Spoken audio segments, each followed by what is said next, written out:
Hello everyone, আসসালামু আলাইকুম। আশা করি সবাই ভালো আছেন, আমিও ভালো আছি। তো আজকের ভিডিওটা শুরু করতেছি গতকালকে রাত থেকে। তো গতকালকে রাতে গিয়ে রান্নাটা করেছিলাম। দুপুরে না, সকালে রান্নাটা করতে পারিনি, কারণ সকালবেলা রান্না করতে গেছি, দেখি যে একবারে গ্যাস চলে গেছে। খিচুড়ি বসিয়েছিলাম সকালে খাওয়ার জন্য। তো এই খিচুড়ি দিয়েই দুপুরে আর সকালে খাওয়া হয়েছে আমাদের 3 মা ছেলের। তো কি করব, কিছু করার নাই, কারণ গ্যাস না থাকলে তো রান্না করা সম্ভব না। তো এই জন্য এখন চিন্তা ভাবনা করতেছি যে রাতেই রান্না করে রেখে দিব, কারণ এত ভোরে উঠে 6টা বাজে উঠেও রান্না করতে পারতেছি না। এই জন্য রাতেই কষ্ট হলো, রাতে রান্না করে রেখে দিব, যাতে রাতে আর দুপুরে খাওয়া যায় এরকম করে। তো এখানে গিয়ে গতকালকে রাতে এখানে এই যে পেঁয়াজের কলি দিয়ে গিয়ে কি বলে এটাকে আর কি পাতাকপি দিয়ে ভাজি করব। আর যা রান্না করব এগুলো কিন্তু সব বের করে নিছি। এখানে আমি তখন 8টার দিকে আর কি, কালকে রাতে এখানে রুই মাছ দিয়ে আর কি চিংড়ি মাছ দিয়ে মূলা দিয়ে রান্না করব। তো আমি ভেবেছিলাম যে চিংড়ি মাছ ফ্রিজে আছে, তো এখন খুঁজে দেখি চিংড়ি মাছ নেই। তো এখন কি করব, মূলাটাও কেটে ফেলছি। তো এই জন্য গিয়ে রুই মাছ ছিল, রুই মাছটা নামিয়ে নিছি। তো ওর বাবার জন্য আলাদা করে ভুনা করব, কারণ সে মূলা দিয়ে মাছ দিয়ে রান্না করলে এটা এমনিতেই মূলা সে পছন্দ করে না, তারপর গিলো খাবে না। তো তার জন্য আলাদা টমেটো দিয়ে আর কি 2 পিস মাছ ভুনা করব, আর আমাদের জন্য মূলা দিয়ে রান্না করব। আর এদিকে পাতাকপিটা আমি আর কি একটু ভাপ দিয়ে নিছি, কারণ ভাপ দিয়ে নিলে আমার কাছে ভালো লাগে। পাতাকপির কিন্তু একটা স্মেল আছে আলাদা, ওইটা গিয়ে আসে না। তো আমি আর কি সবসময় একটু ভাপ দিয়ে নিলে আমার কাছে ভালো হয়, আর কালারটাও সুন্দর লাগে। তো আমি পেঁয়াজ কাঁচামরিচ এখনও দেওয়া হয় নাই, রসুন দিয়ে একটু ভেজে নিয়েছি। তারপর গিয়ে এখানে সেই ভাপিয়ে রাখা পাতাকপিটা এখানে কিন্তু দিয়ে দিছি। তো ভাপিয়ে রাখা পাতাকপিটা দিয়ে এখানে পেঁয়াজ কলি দিয়ে এখানে আর কি আজকে কয়েকদিন যাবতেই ভাবতেছি রান্না করব। রান্না করতে যে দেখি গ্যাস চলে যায়, এই জন্য আর রান্না করা হয় না। তো এখানে পেঁয়াজ কলি আর কাঁচামরিচ সব কিছু দিয়ে এই যে এটা আমি ঢেকে দিছি।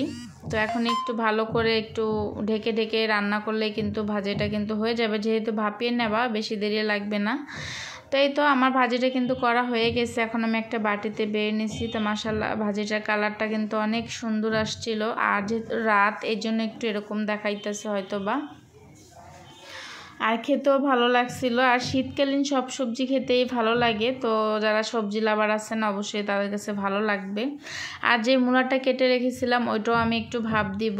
তো এখন এই যে পানিটা বলক আসার পরে কিন্তু এখানে আমি মূলাটা দিয়ে দিছিলাম। তো মূলাটা ভাপ দিয়ে নেওয়া হয়ে গেছে, আর কোনো রকম একটা যাতে মূলার স্মেলটা না আসে, এই জন্য কোনো রকম একটা ভাপ দিয়ে নিয়ে আমি মূলার পানিটা ফেলে দিছি। তো এখানে গিয়ে রুই মাছটা আমি ভালো করে ধুয়ে লবণ হলুদ আর মরিচের গুঁড়া মেখে নিয়েছিলাম। এখন ভেজে নিব মাছটা আমি।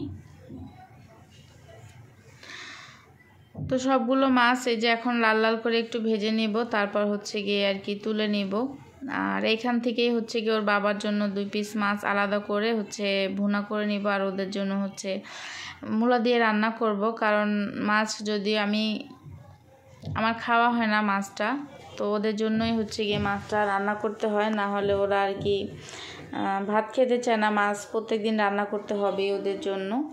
তো এখানে আমি গিয়ে 1-এর ভিতর 2 বলতে পারেন, যে একসাথে আর কি মশলাটা কষিয়ে নিতেছি, কারণ 1 পিস 2 পিস মাছ ভুনা করতে আবার দেখা যায় যে সময় লাগবে। তো ভালো মতো করে এই জন্য একটু বেশি করে মশলা দিয়ে দিলাম। তো এখন একসাথে কষিয়ে গিয়ে 2টা মশলা 2 রকম আর কি 2টা উঠাই নিব।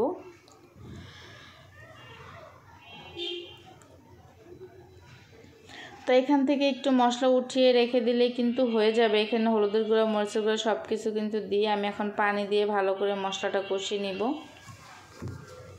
তো আমি এরকম মাঝে মধ্যে করি, আপনারা করেন কি না অবশ্যই কমেন্ট করে জানাবেন, কারণ অনেক সময় দেখা যায় সবজি দিয়ে মাছ রান্না করলে ওর বাবা খেতে চায় না। তো তার জন্য গিয়ে আলাদা করে মাছ অথবা ডিম অন্য কিছু ভুনা করতে হয়। তো এরকম আমি করি। এইখান থেকে কিন্তু আমি অর্ধেকটা মশলা উঠিয়ে নিছি, তারপর গিয়ে এখানে ভাপিয়ে রাখা সেই মূলাগুলো কিন্তু দিয়ে দিলাম। তো রাতে রান্না করা হয়েছে, তো এই জন্য কালারটা যেন একটু কীরকম লাগতেছে না, অন্ধকার অন্ধকার লাগতেছে। তাই তো আমার মূলাটা ভালো মতো কষিয়ে নেওয়ার পরে হচ্ছে গিয়ে এখানে পানি দিয়ে দিয়েছিলাম। তো পানিটা বলক আসার পরে এখন মাছগুলো দিয়ে দিতেছি।